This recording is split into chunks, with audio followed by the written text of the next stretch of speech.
Mr. President.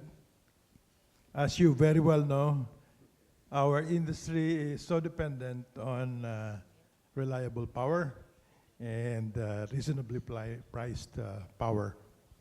In your recent State of the Nation address, you have tasked the Honorable Department of Energy Secretary Petilla to look into this issue of power. May we have an update of what is the status now of how we are moving to solve this problem with power? Thank you, Mr. President. Well, one of the things that we asked for from Congress was the ability to contract. And contracting was to get, if I remember correctly, two or three generating plants. We could rent diesel generators, providing about 300 megawatts. Unfortunately, there is a need of 6 months to install these facilities to include all of the civil works attendant to it, fuel tanks, the ports that will service, etc. Congress has not given us that power as of yet. And of course, the emergency period or the critical period is from March, April, May, June, and July next year. So that doesn't seem to be an option at this point in time. We are running both Malaya 1 and 2 as an addition. But as you know, these are very, very old plants. I am told, for instance, that spare parts for these plants are fabricated as opposed to off-the-shelf items. Now, there is a caution that we cannot utilize them to their full rated capacity because doing so has two major problems. First is the need for fuel, which they consume something in the neighborhood of, if I remember correctly, about 2 million liters per day. And the capacity to resupply these fuel farms are about 600,000 liters a day. Now, if you run them at full capacity of about 300 or so megawatts each, there is a 90% probability that they will conk out. Running them at about 230 will give us, again, a 50-50 chance for them conking out. So we will have about 120 megawatts for each one.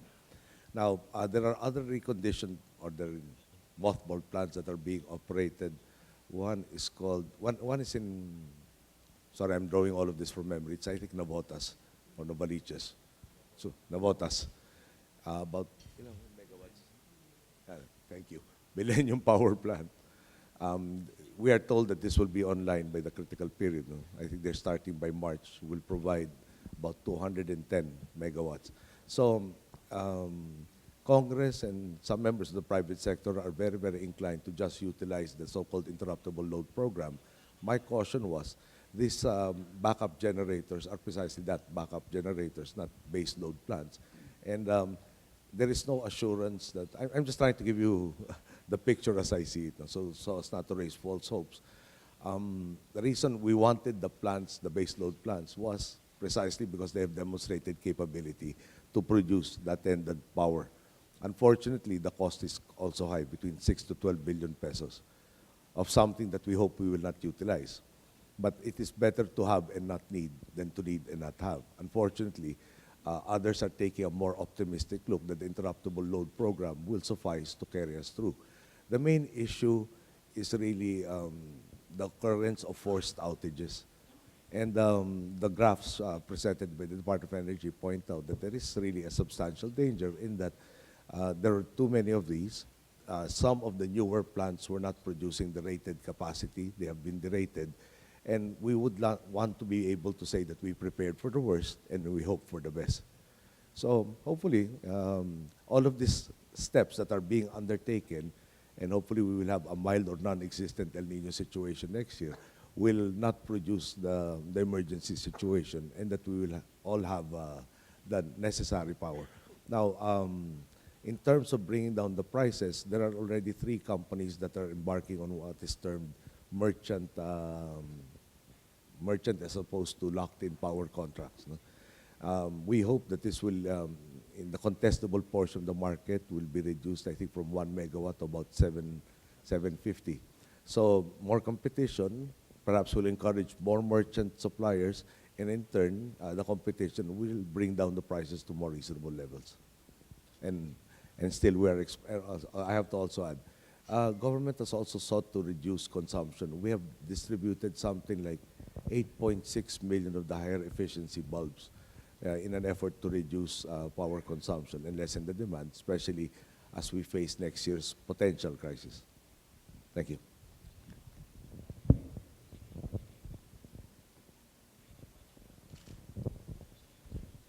Mr. President, good afternoon. I'm Mohammed Yunus from Texas Instruments, Philippines.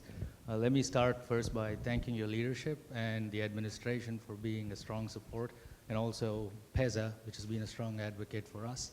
My question is, as you're probably aware, we have been lagging in investments, new investments in the electronics industry as compared to our ASEAN neighbors over the last several years.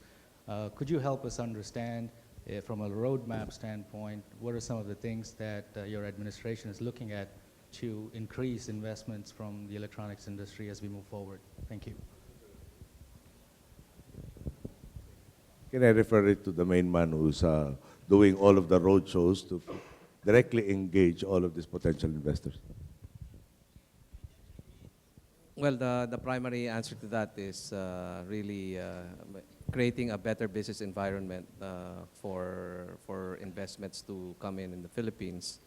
And actually, in the last 4 years, we've seen really a huge increase in our foreign direct investments. Starting out with about $1 billion in 2010, it went up to $2 billion in 2011, and about $3 billion in 2012, and 3.8 billion 2013, and as of the latest figure, I think up to August, it's already $4 billion FDI this year. So it seems like the good governance agenda of the president has been very well received, which resulted in the credit ratings upgrades, trying to have more transparent bidding procedures, etc. So all of this is really reaping dividends. And we continue to work on improving the business environment and continue the discussions with the private sector. So we go hand in hand, including the development of roadmaps for many of the sectors, including the electronics industry. If I can just add, perhaps anecdotally, during a recent trip to the US, we were talking with a major appliance, consumer appliance company, manufacturer. He employs, well, the factories that he subcontracts his projects to employ something in the neighborhood about 600,000 workers in a single country. And he stated during our meeting that he saw a report on the Philippines and perhaps a CNN program. And because of this, he was encouraged to seek us out and to start exploring the potential of moving his operations from that particular country to the Philippines. He was that gung-ho. In fact, he was not just looking for contractors for his products, but actually even promising to provide engineering scholarships to provide the necessary talent for the continued R&D that he needs. And thank you for your question. It reminds me to confer with Secretary Domingo the status of this particular proposal. Sorry, last point is, obviously we were ignored for the longest period of time, and it's been in the last few years that we've suddenly gotten back into the limelight. And we do intend to maximize our exposure by really proving to all investors that it is really worth their while and a very sound decision to invest not just in the country, but more importantly in the people.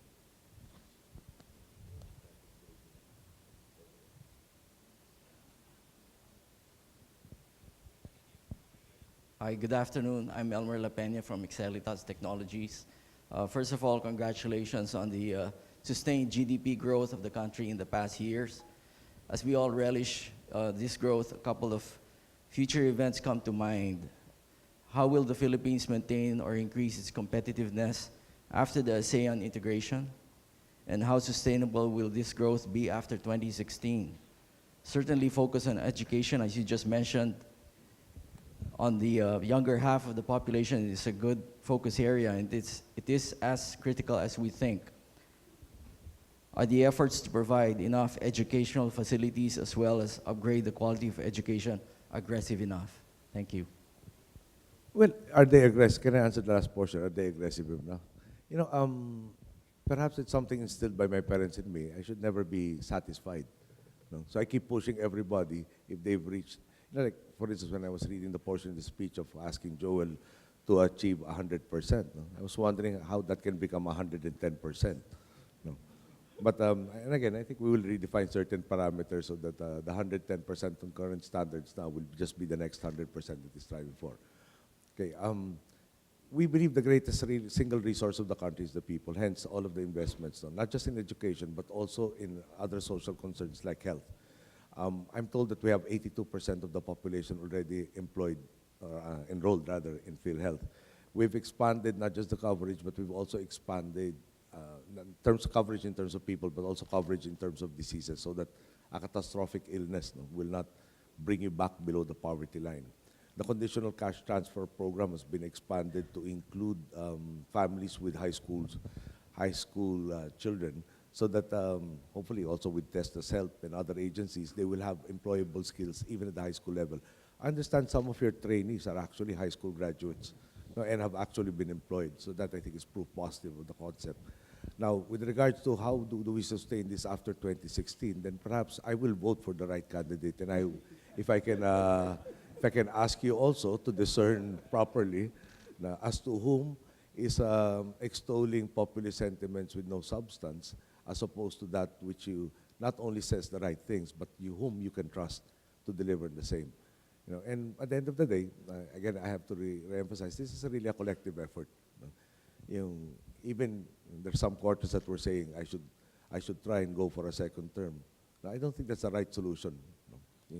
We all have a time card in this world, and we have to prepare for the eventuality of being called to meet our maker. So there has to be that continuation of people of like mind, who will deliver on the promises that are real and not just self-serving or nice, pleasant to hear. Thank you.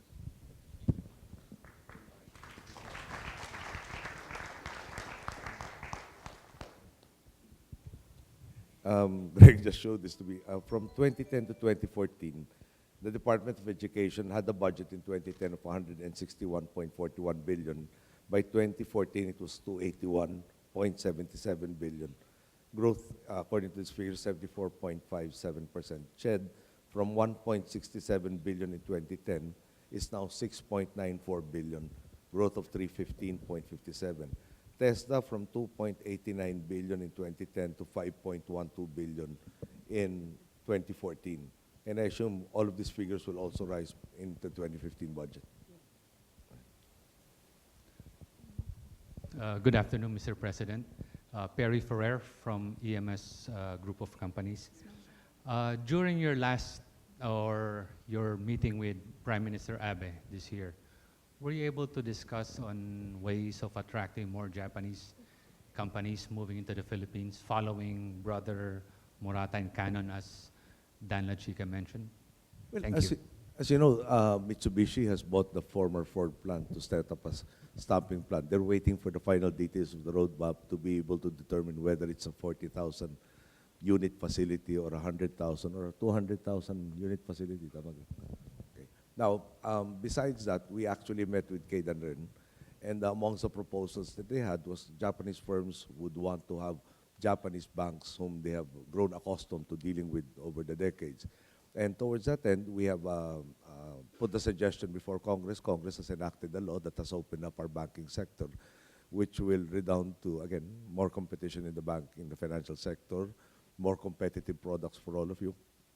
And again, it redounds to greater efficiencies for the economy. So I guess it's not a question of how to attract the Japanese investors per se, but to make sure that the interest that is already there is not stymied by so much bureaucratic red tape. And that, I think, is one of Greg's main focus, to ensure that all the steps necessary to set up a business are reduced to the bare minimum, that we faithfully execute our laws, but at the same time, they do not prove a hindrance to all of these companies that are coming in. Now, having come in, we also want to make sure that if it's the talent that they need, that the talent does exist. Or if it doesn't exist, that we are developing the talent towards that. Their goals are mutual goals of increased growth. And I think you will see...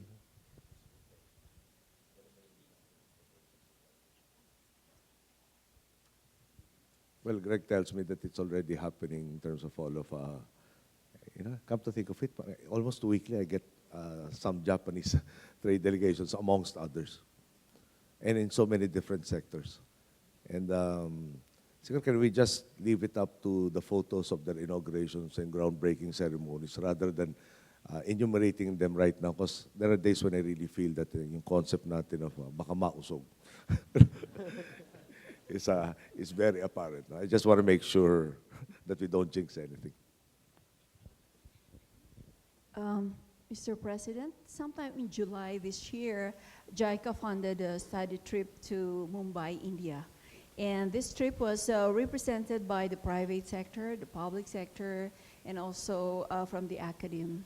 And this is actually about how India resurrected their manufacturing activity through the visionary leadership for manufacturing. Can you share with us if we also have a similar plan on how to support and increase the manufacturing activity in the Philippines?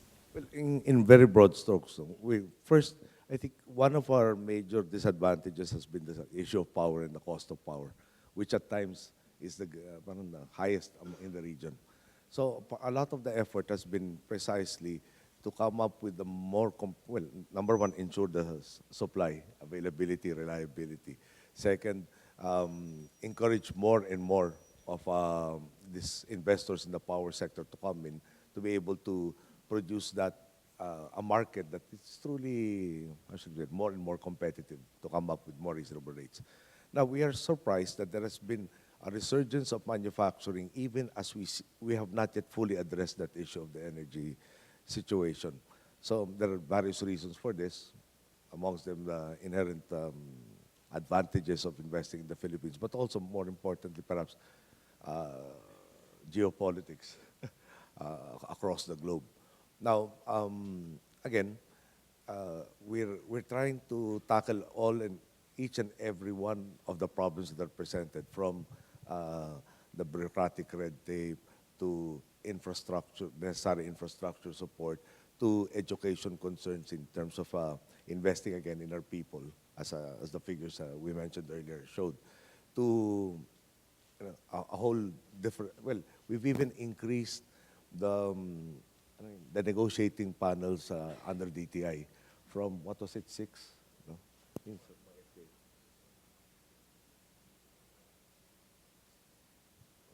Well, we inherited a bureaucracy of about 15 experts to handle all the free trade agreements. Their training and recruiting eventually will get to about 60 to 80, because we are being hard pressed also by various trading partners to come up with the FTAs. Did I miss out anything?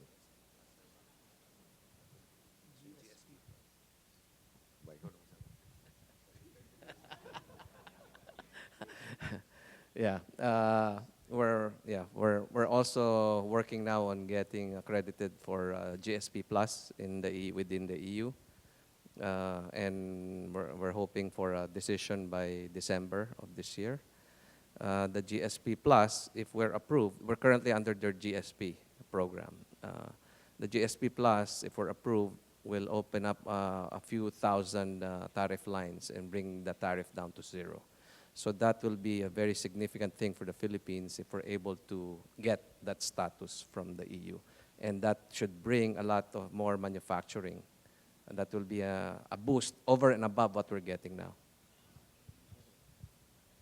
I just feel like I was a student undergoing a thesis defense before. But there are so many other components. So for instance, we've also worked on getting back the FAA Category 1 status, which has been achieved. We've gotten the restrictions on our flights to the EU also lifted. We're still working on the EMSA regulations with regards to our seafarers now. Why is that important? Roughly about between a fourth to a third of all seafarers are Filipinos. And under the EU flag vessels, there's something like 80,000 of them whose certifications might be rescinded since we were not in compliance with, I think, a 1978 agreement. This was passed on to us, or we inherited this, and we have made substantial progress on it, so much so that we have not gotten the decertification, but it's still a work in progress. No?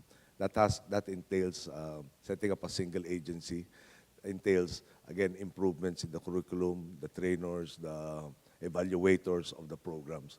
So we have a very efficient marina administrator who has really advanced the cause of retaining their certification. So that also is being attended to, and a whole lot of other things.